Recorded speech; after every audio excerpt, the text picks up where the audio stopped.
I am Jim McWeeney, CEO for IntegrityRisk International.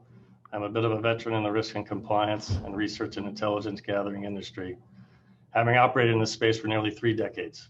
I thank all of you for joining us today as we talk about one of our favorite subjects at Integrity Risk, managing third-party relationships. I'm joined today by Parth Chanda, founder and CEO for Lextegrity, and our colleagues Verity Blair from Lextegrity and Dorian Baker from Integrity Risk. I think we have a very good program planned and a lot of ground to cover with today's session, but first, Parth and I wanted to share some brief background and comments on the topic for today. So let's jump right in. Implementing a comprehensive end-to-end third-party risk management process has been an ongoing challenge in the risk and compliance space for as long as I've been in the business. We have all seen the headlines about escalating regulatory expectations and high-profile missteps in third-party management. But so often what we read about is heavy on generalizations that spotlight these missteps, but far too light on practical steps necessary to steer clear of them. Today, our panelists will discuss the vital elements of a truly comprehensive third-party risk management program. It is our hope that in our brief time together with you, that you will glean practical insight and takeaways about core elements such as third-party onboarding requirements, including questionnaires and basic screening. We will also share constructive tips about enhanced due diligence for higher risk third parties and the importance of ongoing financial transaction monitoring. And maybe most important, my colleagues from Lextegrity, Parth and Verity, will discuss how data analytics and automation can modernize the mechanisms used to proactively identify fraud and corruption within your business. And speaking of Lextegrity, I want to share how excited my firm is to have launched a partnership with Parth and his extraordinary team. So many of our multinational clients have been frustrated with the complexities and inefficiencies of the old way of doing things, trying to stitch together a patchwork of disconnected capabilities to keep up with regulatory demands. Lextegrity's SEC-cited SaaS platform is focused on proactively detecting fraud, corruption, sanctions violations, and conflicts of interest, and blends well, humbly speaking, with IntegrityRisk EDD expertise to minimize legal and reputational risks when doing business with a third party. But today is not about us, it's fundamentally about you. So let's make this session as interactive as possible. There are 2 ways that we can make that happen. First, Q&A. Use the button at the bottom of your screen to ask a question at any time during our session. We plan to have time at the end of the session today to address as many questions as possible. Secondly, we have a polling question at the midpoint of our session and would appreciate your participation. Thank you again for joining us today. Over to you, Parth. All right, great. Thanks so much, Jim, for that introduction. Thank you all for joining. We're so excited to be presenting to you today. Personally, my name is Parth Chanda. Personally, I've been in the risk and compliance space for nearly 20 years. First as an outside white-collar lawyer, then inside in global compliance roles at companies like Pfizer and Avon, and now as a technologist serving as CEO of Lextegrity, an enterprise software company in the risk and compliance space. So I've really watched firsthand, as many of you I'm sure have, over the last 20 years or so, the evolution of third-party risk management, from the early 2000s, from nothing at many companies to beginning workflow, due diligence questionnaires, then adding automated screening from global lists and beneficial owner registries to enhanced due diligence. And now most recently, over the last several years, more advanced programs have been really successfully leveraging data analytics, particularly transaction level monitoring of third parties. And more companies are really looking to advance their programs in this space from an ongoing risk management perspective. So the reality, though, still from our experience, and I think Jim can echo this, is that many organizations still consider third-party risk management as an area of growth and continuous improvement. Very few companies feel like they have solved this space, particularly as risks grow more and more complex, as compliance and controls organizations are responsible for more and more risk domains. So we are really excited to be here, share some practical takeaways of best practices in this area, gleaned from our experience at Lextegrity and working with IntegrityRisk with dozens of companies who've enhanced their third-party risk management programs. And just to maybe echo, Jim, another point you made, we're very honored to continue our partnership with you and to help companies conceptualize and then implement these sorts of cutting edge programs. So Verity and I look forward to engaging with you all on this session. So with that, maybe I'll turn it back to you, Jim, to start us off with a little bit of discussion on the regulatory landscape and how that's impacting third-party risk management. Thanks, Parth. And I'm sure most of you are well aware of the regulatory landscape and how regulations across the globe are multiplying.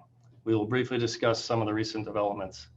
A combination of existing legislation in the United States and elsewhere, such as the now 45-year-old Foreign Corrupt Practices Act in the United States, as many I'm sure you're well aware of, and the 12-year-old UK Bribery Act, along with more recent and new requirements around mandatory supply chain due diligence, escalating expectations on the ESG front, and GDPR combined to create a seemingly intimidating set of demands from regulators around the globe.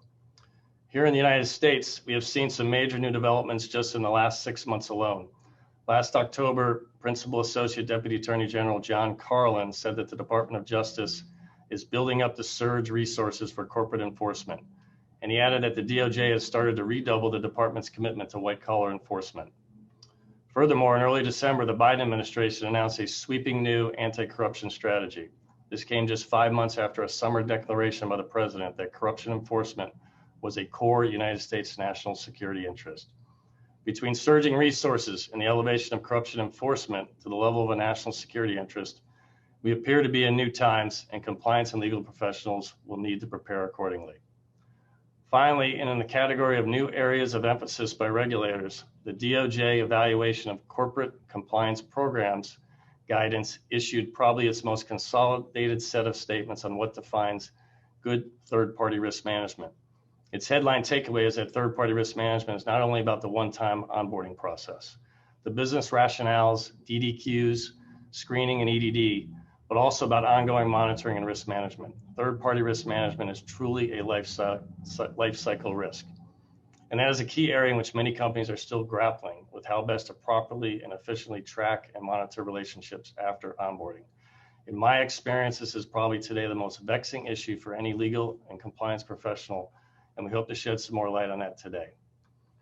So what does good look like?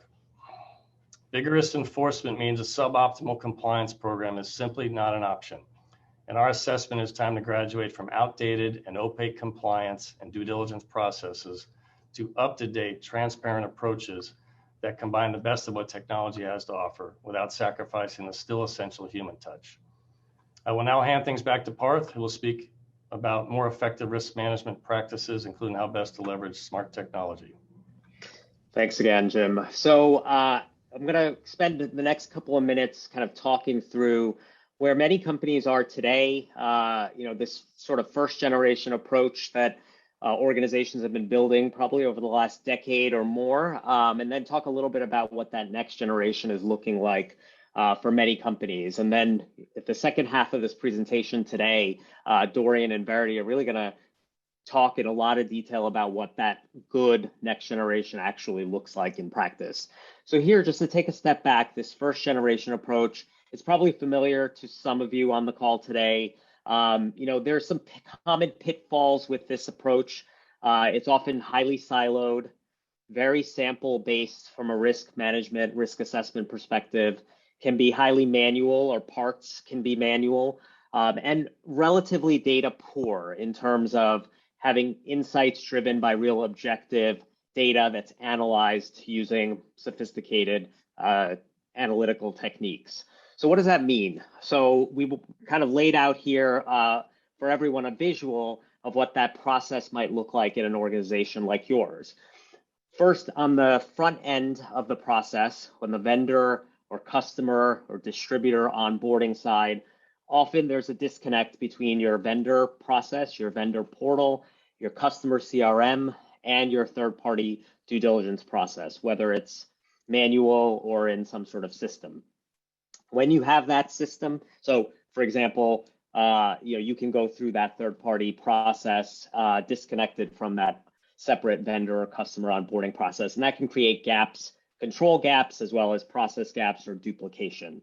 That third-party diligence tool or process may not be connected in an automated way to your screening or your EDD process. Those things may have to happen outside of the system and be copied in or brought into that system. And that third-party process may also be siloed within your organization. And there may be multiple parallel diligence exercises going on between your ethics and compliance team, your information security team, your human rights sustainability team. And so a lot of organizations struggle with harmonizing those processes. But once that onboarding is done, that's where for many organizations, there's a lot of struggles in actually connecting that back into the vendor master, SAP, Oracle, ERP type of process, not just sending flags that third parties are approved or blocked, but also potentially sending risk information. And then from a monitoring and auditing perspective, in most organizations today, there's a heavy reliance on internal audit and other third-party audit processes that are very sample-based, very periodic, where you're taking a sample and getting comfort that you have good monitoring of your entire third-party universe, but you're only scratching the surface of the transactions that are going through. So that's kind of the first generation. And again, this is where the vast majority of companies are today. And there's obviously room for improvement across each of these elements, but it's not necessarily a bad thing. There's just some common challenges that companies face. So what does that next generation look like? So it's really addressing a lot of those issues by having a much more integrated, holistic, automated, and data-driven approach. And so what does that mean? First, starting with your vendor onboarding process, your customer onboarding process, having those connected in some way to your third-party diligence process, having ideally that third-party diligence process cover multiple risks and multiple risk owners, having integration with your screening and enhanced due diligence providers directly in that application. All of these things from a control perspective provide significant benefits, but from a business adoption perspective, from a user experience perspective, they're really critical. And then on the back end side of the transactions themselves, having some integration into your ERP can send critical risk information to your monitoring program. And then your monitoring program, we're seeing increasingly companies move to using much more sophisticated data analytics to do transaction monitoring, ideally on 100% of your third-party items. And we're going to get into a lot more detail on what that might look like. So just to wrap this up, taking this next generation view and overlaying it onto the DOJ compliance guidance, what does that look like? And so there's some real direct parallels between what the DOJ has said and this next generation view. So starting at the top left, integration. The DOJ guidance specifically talks about integrating third-party management processes into relevant procurement and vendor management processes. I mean, Jim, I'll maybe let you talk to two other points in that middle step of the process. Yeah, sure, Parth. And so listen, on the substantive review, what the DOJ is looking for there and what they're talking about in our experience is that they want to see that there's an assessment of third parties throughout the company, not just with legal and compliance. They want to see that the business people, the C-level suite is involved. They also want to see that the assessment is reflected in policies and procedures. So I think that's what they're looking for there. The other component of the substantive review is that they want to see that a company is employing a risk-based approach. This is talking about, Parth touched on it shortly ago, speaking to risk scoring your third parties. What's important is to understand is that you do not need to treat every third party the same. Every third party, yes, should be put through some basic onboarding that would include attesting to policies and procedures, completing questionnaires, and undergoing basic screening, but a sound risk-based approach will allow you to limit EDD to only the higher risk third parties. And we're going to talk about this a little bit later. Several factors go into this analysis. Most times companies are going to want to customize their review and to fit with their risk tolerance. A software platform incorporates this scoring, helps immensely, and we're going to show that a little bit later also. Overall, we don't have enough time to talk about the details of setting up a risk ranking of third parties, but this is a vital element for any company with a high number of third parties and operations around the globe. And I would just share briefly that one of the most common approaches that we've seen working with companies is that they typically will look at least the following three factors. One, geography. Where is the third party located? Where does it operate? You're then going to have to, rate countries, and you could typically go by U.S. government or other ratings of countries. Secondly, what industry does this third party operate? Certain industries are more prone to acts of bribery and corruption or internal, external fraud. Oil and gas, pharmaceutical, medical device sectors are just a few that come to mind, the ones that we've have experience. And then third area is spend. The higher the spend on that third party, the greater the attention that you should provide. And there's a number of different factors, other factors that do play into this, and we're going to cover that. Finally, equally important for the DOJ is that you adjudicate and address red flags. This is a documentation portion of the guidance. We call this adjudicating results to determine whether the red flag is serious or not. You can't just have a process that identifies red flags and then there's nothing after that. That is a recipe for getting in trouble with the regulators. So many of these red flags can be resolved quickly. For example, name matches via sanctions watch lists, but still others require additional research or local investigation to fully assess the risk. So Parth, I'll go back to you. Why don't you cover the last point there on financial analysis? Great, thanks, Jim. So yeah, and Jim, you touched on this in terms of the spend levels and spend amounts. This is where the DOJ has been very clear that there should be mechanisms in place to ensure the payment terms are appropriate, the compensation is commensurate with the services rendered, and this really goes to transaction monitoring. There's all sorts of power you can bring to bear, not just looking at specific contractual term compliance, but really looking at anomalies in the spend data, and really related to Jim's point of you're not going to subject all your third parties to the same level of front-end diligence, but if you can subject all of them to the same level of scrutiny in an automated way from a spend perspective, that's where you may find low, quote unquote, low risk third parties that have maybe bypassed your front end processes. You may find some risk in their financial data after they've been onboarded. And so what does that look like? Maybe to close off this section, we'll jump over to what does a monitoring program look like oh, actually, sorry, Jim, maybe I'll turn it over to you first to talk about enhanced due diligence. What does good look like from the enhanced due diligence side? And then we can talk about monitoring. Yeah, sure, Parth, thanks. And so I think the key here, and I don't think anybody will be surprised by this, but the biggest change in evolution to enhanced due diligence is the advent and use of smart technology. So enhanced due diligence, particularly when you get to high risk third parties and jurisdictions, it's not carried out entirely by technology, not by a long shot. You have to go to on the ground trusted local sources. But everything starts with smart technology and employing automated basic checks in the due diligence process. And in our mind, this allows for more time to be paid attention to the analysis of the findings. That's what really you should be focused on when you've got a high risk third party. There's typically an issue's been identified. Someone's come out of a sanctions watch list. There's something you've seen that they're operating in a difficult location. But what we see and what we advocate, and I advocate, and when you're doing EDD in a high-risk third party, you will need trusted and experienced resources on the ground to provide the type of analysis and context that you require to make the most informed decision related to whether you're going to onboard this third party or not. So the key attribute that you should expect from any EDD provider is to obtain appropriate context on the research and investigative findings.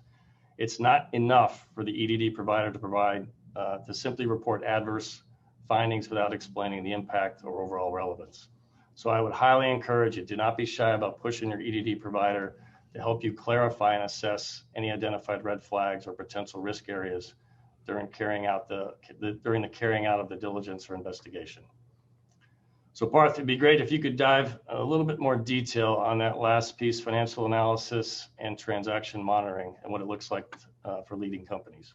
Yeah, no, definitely. And soon we'll turn it back over to Verity and Dorian to dive into a lot more detail on each of these elements. But at a high level, again, transaction monitoring, really involves three core components: the data, the risk algorithms and analytics, and then the monitoring, review, and insight. So data, you're talking about your ERPs as your core data system, so SAP, Oracle, JDE, et cetera.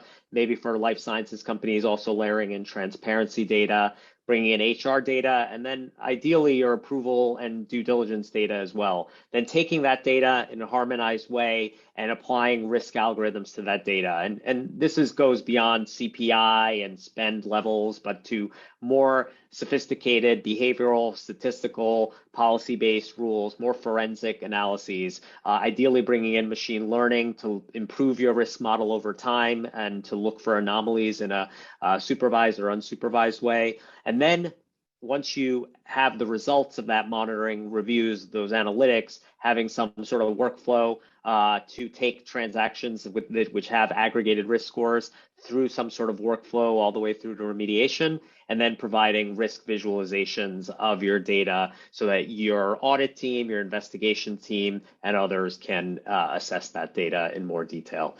So with that, maybe Jim, I'll turn it back to you to wrap up the background section of today's best practices discussion, and we can then turn it over to Verity and Dorian. Thanks, Parth. Yeah, and we're going to wrap up here and then turn this over. I think you're gonna like maybe the second half more than what Parth and I are briefing you here. But listen, before we do that, we want to show you here. We've worked with Lextegrity to create a one-page maturity self-assessment, we call it, for end-to-end third-party risk management. We will share this information via email after the session to everybody, so you'll have it in hand. But we highly suggest that each of you try to answer these questions as honestly as possible. This will help to identify any gaps in your program and serve to set some priorities for improvement going forward. And before we turn it over to Verity and Dorian here for the second half, we did want to, as mentioned, we did want to take a quick poll. We've got one question here. So if you're inclined and willing to participate, we're going to launch this poll here. And if you click on the poll button at the lower part of your screen, if you could participate on that, that would be great. We'll give everybody a little bit of time. You see our question is, which of the following you're most interested in learning more about? And we cover EDD to automated screening all the way to financial transaction monitoring. And we appreciate everybody's input.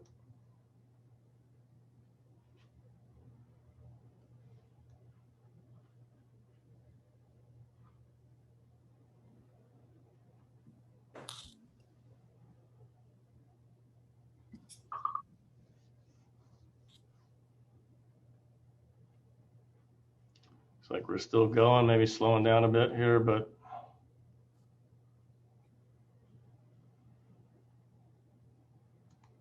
okay. Ended the polling here, sharing the results. Hopefully you can see that, but looks like we have about close to 60% said they'd like to learn more about improving and enhanced due diligence. Next is third-party financial transaction monitoring, which we're going to talk about both here shortly. So we'll share more of this later, but thank you everyone for participating on this. At this time now, I'll turn this over to Verity. So thank you, Jim. Thank you, Parth. It's really helpful to have that contextual discussion around the challenges and the opportunities to continue to drive the agenda forward with third-party management. It's also helpful to have some audience participation too, that will help guide Dorian and I on where to focus this next portion of the presentation. We certainly want to make sure it's very practical. And for anybody that's with us today that's highly visual, we'll actually be showcasing some elements of the technology as we lead the discussion today. So one thing I would like to build on, which Parth raised earlier, that we certainly hear a lot in our client discussions, that I think often gets overlooked, is the importance of user experience for the business. So we saw a few years ago that a lot of companies were really looking to push the responsibility for third-party management back out to the business, with compliance only getting involved in higher risk scenarios. So this is important, when you consider that the expectation is to be taking a risk-based approach to managing all third parties and not just the higher risk ones. But it does beg the question, how do we ensure that the business is successful in managing this process? How do we make it easy for them to get in and out as quickly and as easily as possible, and also to get their answer as fast as possible?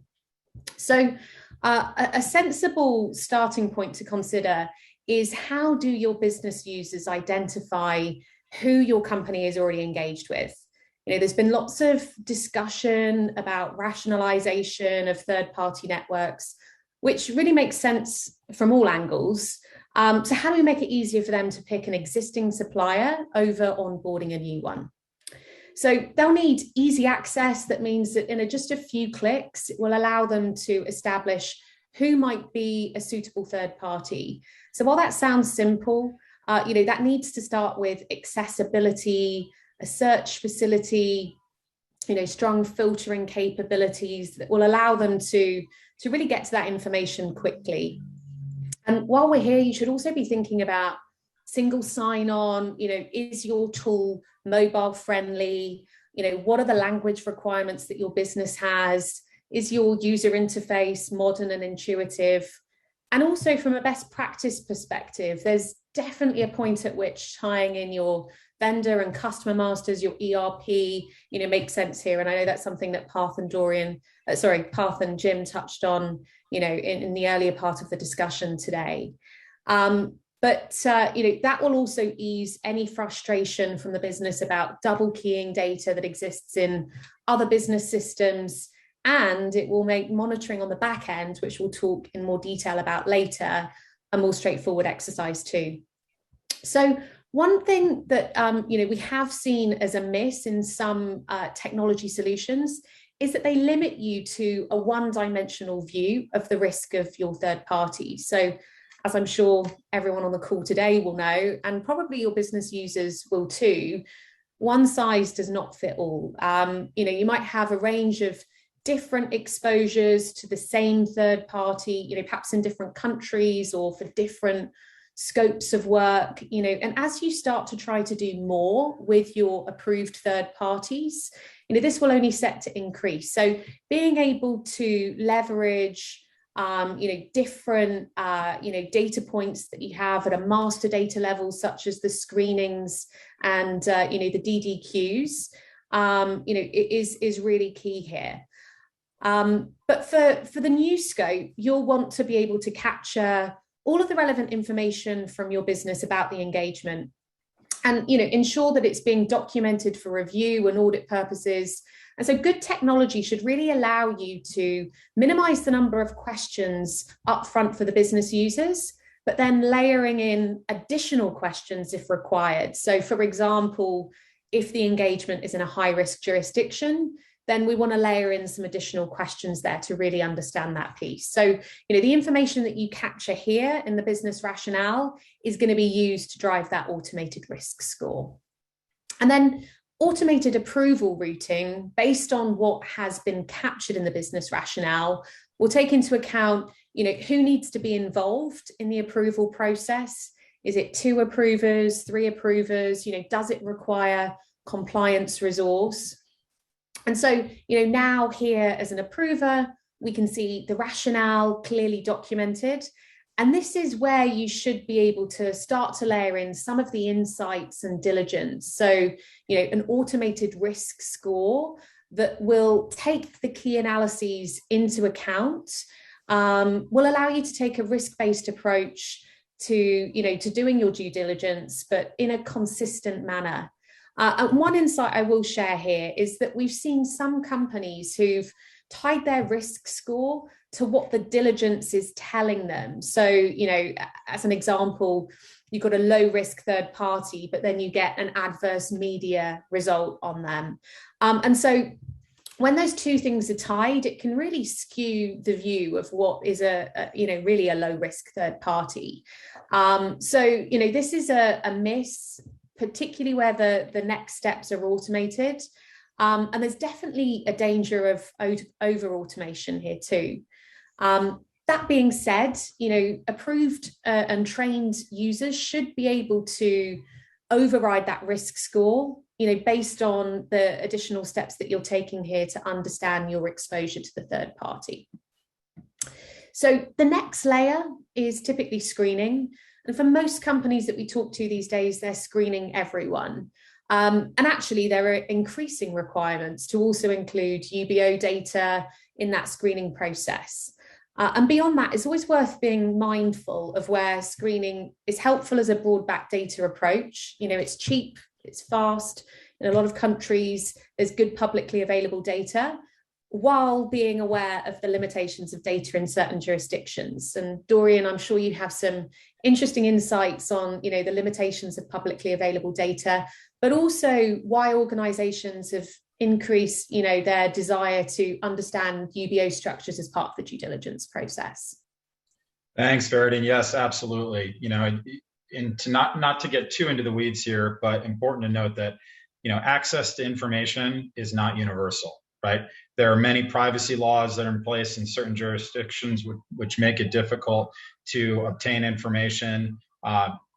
Records aren't universally digitally available. Here in the US, for example, I think we've done a pretty good job making things digitally available, but in many jurisdictions, that's just not the case. And then when you start to think about certain types of records, like litigation, for example, you know, in certain jurisdictions, you have to be an actual party to that litigation to be able to obtain that, you know, those files and that information. So again, it's important to note that access to information isn't necessarily universally available.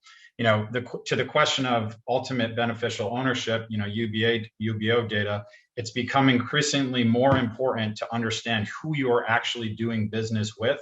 And that's something that the regulators are particularly, you know, focused on. And again, that becomes challenging in more, you know, opaque jurisdictions, offshore, for example.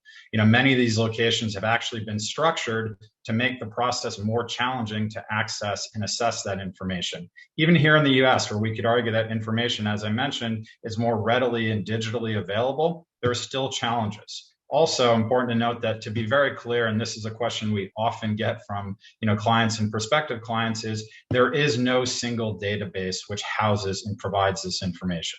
This often requires not only accessing whatever information is available online, but also being able to pull physical records, and more importantly, knowing where and how to look for those records. Great. And, you know, for anybody who has experience of screening, you'll know it can be a painful process. And so, you know, there's a need to control the noise. If your coverage is sanctions, PEPs, watch lists, and adverse media, look for a data provider who can help you to streamline the risks that you're interested in picking up in that screening process, and eliminating, you know, risk areas that are not going to be of relevance to your assessment. A number of data providers will also offer a false positive review, you know, on the screening results. And we know from working with our partners that in excess of 70% of results can be false positive.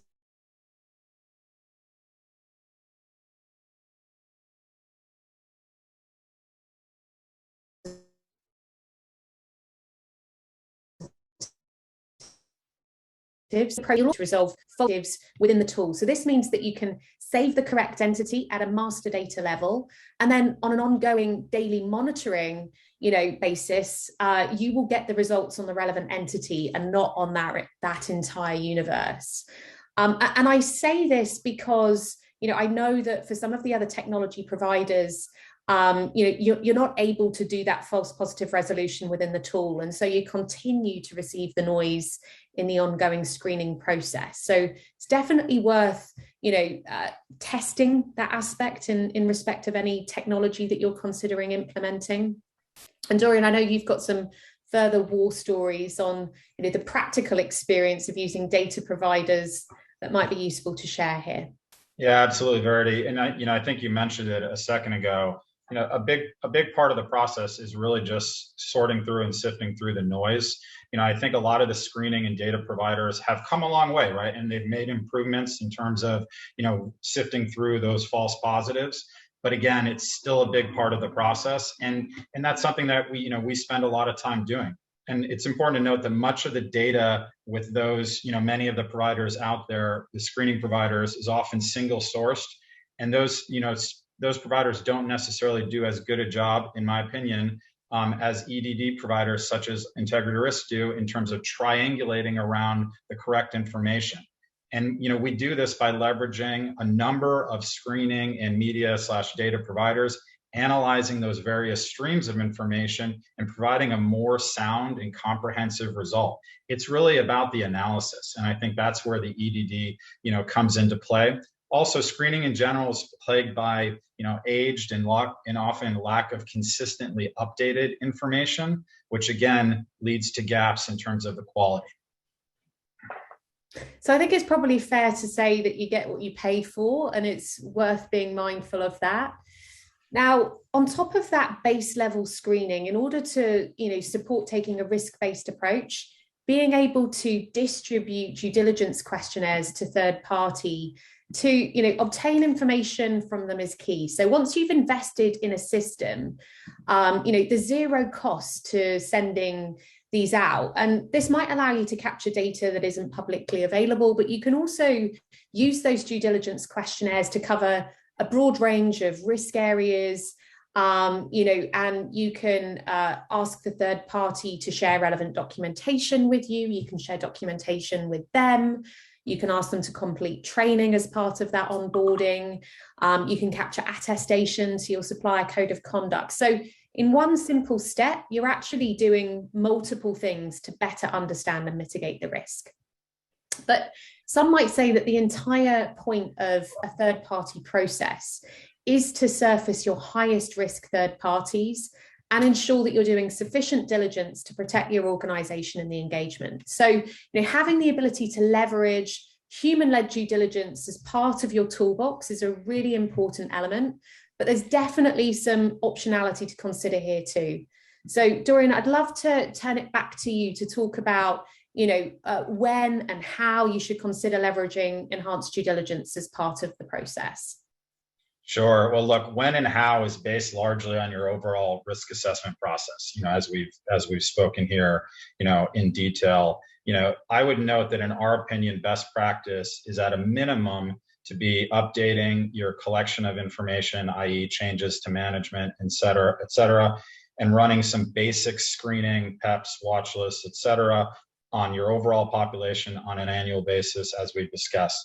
And then, depending on your perceived level of risk, a deeper dive EDD report process may only be necessary every second or even third year. Again, it depends on how you think about risks in your various vendor third-party population.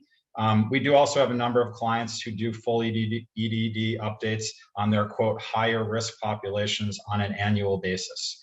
It's also obviously important to note that much of the need to do EDD is also driven by the actual results of the screening and monitoring work which you have in place. For example, if there's an adverse issue that is identified, whether a regulatory issue comes up, some sort of litigation, or just any other sort of reputational issue that's identified, that's a situation where, again, you want to be able to do some deeper dive, due diligence. Great. And I've got one eye on the clock here, right? There were some other things that I was going to talk to in terms of things that you should expect from your technology provider that I'll save, but I'm certainly happy to sort of follow up on that with anybody, that would like to sort of see some sort of pointed things to think about with technology. But I think we'll just finish up here by saying that you don't need to reinvent the wheel with the front end process. It just has to work. And, we've definitely seen some companies adjusting their program to simplify some of the elements, having learned from overcomplicating it or over automating it. So Dorian, perhaps, we can finish up here with some constructive tips for high risk third parties.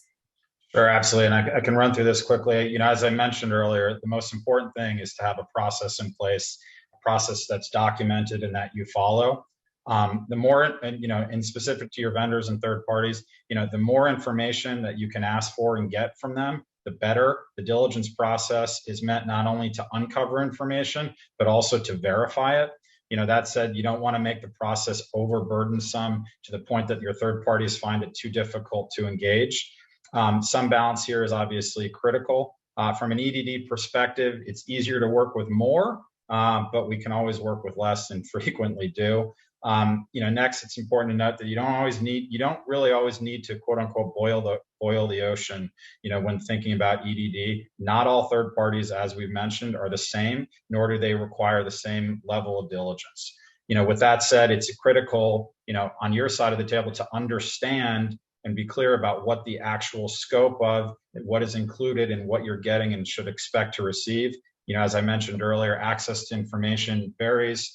Not all information is readily available. So it's important to have a clear understanding of what you're actually getting. Your chosen diligence provider should be able to easily and clearly, talk you through that.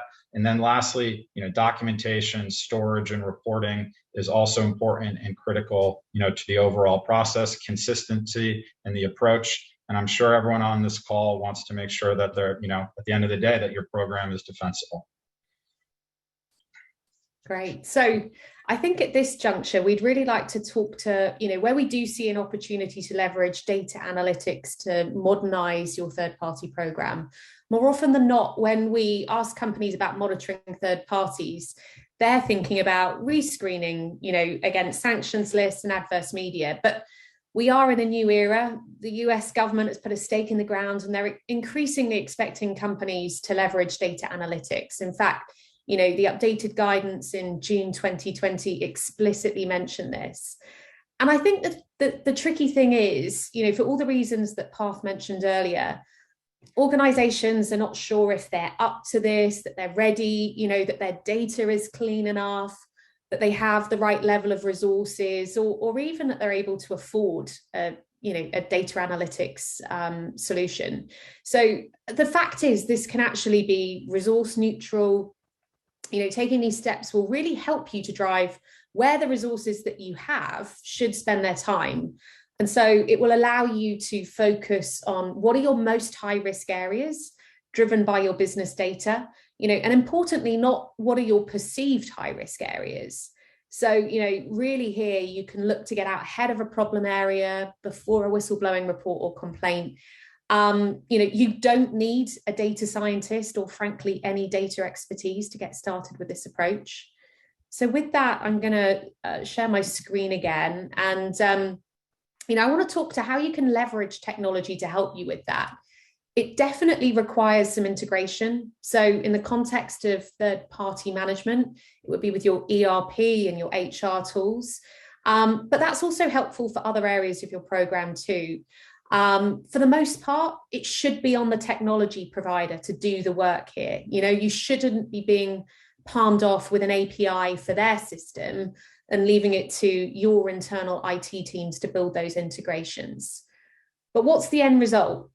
Automated risk scoring of 100% of your transactions with third parties, using sophisticated risk analytics to flag up potential anomalies that could be fraud, bribery, sanctions issues, or conflicts of interest.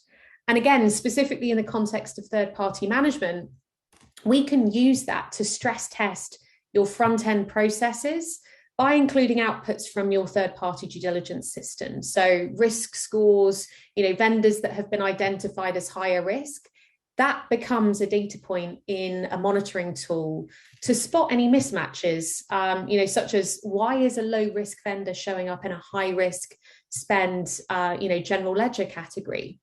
So a great way to shortcut to this is having a configurable environment that will really allow you to set things like the risk scores, the thresholds based on your resources, and also to allow you to leverage a library of tests out of the box.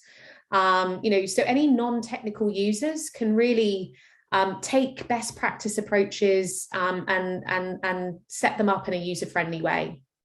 So with those integrations, you should be able to join the dots on areas such as conflicts of interest, where we're doing checks between an employee master file and a vendor master file. So in an automated way, you can potentially identify any hidden conflicts, such as an employee hiring their spouse, or if they've set up a shell company, but there's something in the vendor detail, like the phone number, that would allow a system like this to flag that for you.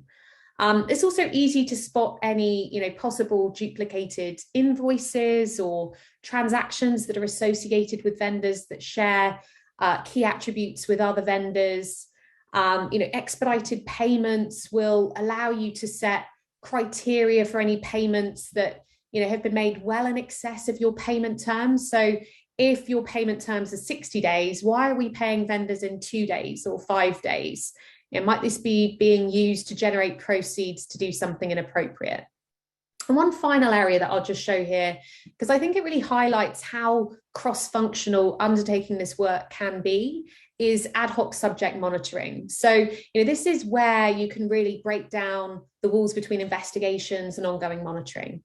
The concern that you might have when you're investigating a vendor or an employee is that you're still continuing to pay them. So if you have a hotline report and you decide there's enough smoke around that hotline report, you can put that third party or employee or country manager into automatic monitoring. So going forwards, every single one of their invoices will be flagged for review while you do your investigation. And maybe following the investigation, you still have some concerns, but you can't substantiate the allegation. So you can, move them off automatic, but into a period of strong for, a period of time that will be part of the remediation. So it's much more dynamic, much more data-driven from a risk management perspective. So here, the technology is applying multiple analytics to every transaction, and it's aggregating those analytics to an aggregated risk score for the transaction. So once all of those analytics have been configured in the back end, any transactions that have been identified as high risk based on the settings will be flagged for review. So this is where now, when we talk about the opportunity to evolve from, infrequent and sample-based monitoring to real-time continuous monitoring at that transactional level, it will help you to identify issues before they become systemic. So the idea here now becomes that you've had a vendor invoice that has triggered a risk score. And so in an automated way, you can bring in all of the data from the relevant source systems and also show in a narrative way what is driving that risk score, that 5.0 that we see in this example. So we can see here that it's flagged on a number of different analytics, but it's highlighting things like we've got a potential conflict of interest here, and it's also giving contextual information, to how often those analytics are flagged on all the other transactions that we've analysed. And then I won't go through this in the interest of time, but this does allow you to go into a full workflow and document steps around review, who, what, when, and then beyond that, any remediation items that might be required. So Dorian, I'd love to turn it back to you to share some thoughts on how this presents an opportunity to do further human-led diligence on the back end. Yeah, absolutely, Verity, and I think you alluded to it a bit there. It's not just about that there was a hit; it's about understanding a bit more detail in terms of what the hit means and what it represents, what it's actually about. And you use the word, and I think it's the right one. The EDD here also will allow you to provide some context around what that what these various hits or issues really are and what they mean for the broader relationship. Also from an EDD perspective, it'll help you to be able to compile and analyze the various data points that you just showed there. And then lastly, can help to support any sort of remediation efforts in terms of getting to the bottom of these hits on the back end. Great. And perhaps for our final showcase here, in terms of how this data can be leveraged, is now that you've risk scored 100% of your data, you can also see a bird's eye view across, all of your countries, your employees, your vendors. So, for example, if you wanted to get really granular, again, you've got a hotline report, you want to see a vendor's risk profile from a spend perspective. In seconds, you can pull a full year of risk scored transactions for every vendor that you're engaged with. And here in this section, we're looking at the spend driving the risk. So this isn't, for example, like CPI, which tells you, that Denmark is not somewhere that you have to worry about, because the spend data might actually show you that you have some risk areas that you need to look at, like expedited payments or keywords in high-risk GL accounts, that are being triggered in Denmark. So from a DOJ perspective, this can really provide you a dynamic risk assessment that's being driven by data.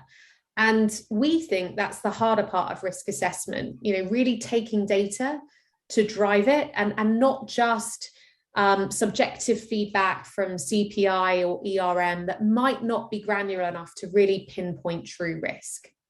So at a subject level, this is really powerful for your investigators or auditors to be able to see risk at, a counterparty level, for every employee and vendor. So this is now allowing me to see, my vendors, not just by what my due diligence process is telling me is high risk. But, here I can see, for example, vendors that will certainly be on my radar, from a spend perspective. But perhaps what's, more kind of concerning is this top left corner here, who might be under the radar, in terms of the amount that we're spending with them, but are driving high risk scores across our library of tests on the back end. And if, I have an investigation into Taylor LLC, for an example, and I want to be able to see from a spend perspective, how does this vendor compare to others in the same category? Then I can pull a profile to get a really detailed view on how does this vendor compare to others, from a frequency and from a spend perspective. So I can see they're an outlier from a frequency perspective. Which analyses are we kind of seeing some hits on for them? A full overview of 12 months of risk score data, an overview of the nature of spend and spend over time. So there's a lot of firepower here. And, if you really think about this as well from a procurement perspective for the business leadership, there's a lot of use cases here. For example, how you might use this data to rationalize your vendor base, so you have a lot of low spend, high risk vendors. Let's bring our marketing agents down from 9 to 3 and use the risk factors to identify which ones we really want to target for rationalization. And perhaps just to bring this to a close, with one final example of something that we've seen, with some companies who are getting started with the process of who to diligence, you can take 12 months of spend data and use that to drive setting up your third-party management approach. And I think this is a really great example of a leapfrog moment where you're able to shortcut lessons that have already been learned to a superior modern approach.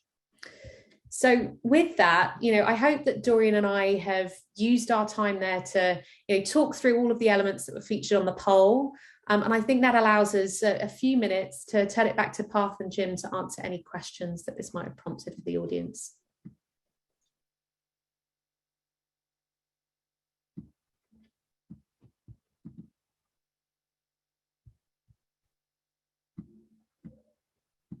Jim, I don't know if there's been any questions in. I think you might still be on mute.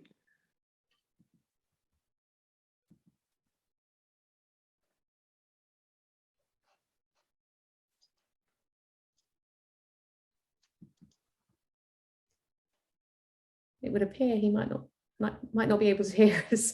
I can't see any questions currently in the chat, but I don't know if I'm overlooking anything.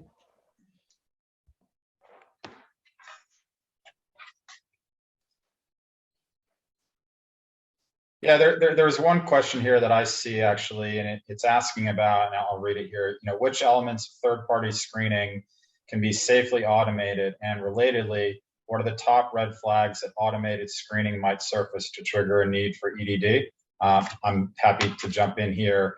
In terms of, what can be safely automated, I think we're comfortable saying anything, sanctions, watch lists to include adverse media, as we've discussed. When it comes to, things that are triggered, red flags that are triggered where you might want to require, additional EDD. That could be anything from politically exposed persons, PEP status. That could be, and that could be ties to some sort of fraud or bribery, corruption related issue. That could be anything triggering, a higher risk, jurisdiction, location, or just broadly, more broadly speaking, sort of anything that just doesn't feel right necessarily kind of reputationally, for your business. Again, that's something that you may want to, do a bit deeper dive and might require a bit more EDD. Hi, everyone. Listen, I'm back. I apologize. I don't know what happened. I lost my connectivity and mouse there, so I apologize. We do have, so thank you, Dorian, on that. I did want to say one thing. We did, Parth, thank you. We did share the maturity self-assessment via a link in the chat area. We will send it afterwards as well. But I did want to say one thing on Verity and Dorian on your presentation. Thank you again. But to encourage everyone to look at how you can make use of your third-party spend and data analysis. Very important area. The data is there. It's an additional capability to help you proactively identify risks and issues for concern. And as mentioned earlier, this is a relatively new area of interest on the part of regulators. And it's something we're hearing about an awful lot in the marketplace. So maybe if we get time for one more question, we do have another one here. The question is, what types of analyses should we be running on third parties after onboarding from a monitoring perspective to increase the chance of detecting compliance risks? Verity, do you want to try to answer that? Yeah, sure. So I think what I would say about that is certainly, a lot of organizations are quite early in their thinking about how to start applying data analytics and, really get started. And, a lot of companies are sensibly thinking, that means dashboards, looking at particular analyses, that might highlight things that are anomalous. But what we try to encourage people to think about beyond that is, when it comes to the controls that you have in place and some of those key analyses that you might look at, you could potentially be chasing a ball down a road that really doesn't lead anywhere. We think what's more powerful is actually being able to layer those analyses on top of each other to get an aggregated score of, risk score for the transaction. So, that really is quite differentiated, where employees might know how to get around one of these things or two of these, policy areas. They won't know how to get around, 10 of them or beyond that, 60 of them, in fact, which is, how many different lenses you can apply to the data when you take that aggregated approach. So we think that's a much more targeted way of doing a review on your data. Thanks, Verity. So unfortunately, I think we are at the conclusion of our time together. Parth, any final thoughts from you? No, thank you for the opportunity to speak with all of you today. Dorian, Verity, you did a great job in terms of showing the brass tacks of operationalizing this. And I think, my parting words would be, this is continuous improvement for every organization. You don't have to try to solve all of this at once. Incrementing it is the best way to approach it. But, starting somewhere and growing is the best approach. So thank you again. Thanks, Parth. And listen, thank you again, everyone, for attending. We will send a recording to everybody of the session if that's of interest to you. And if you wish, please connect with us on LinkedIn. But most important, stay safe and well. Thank you.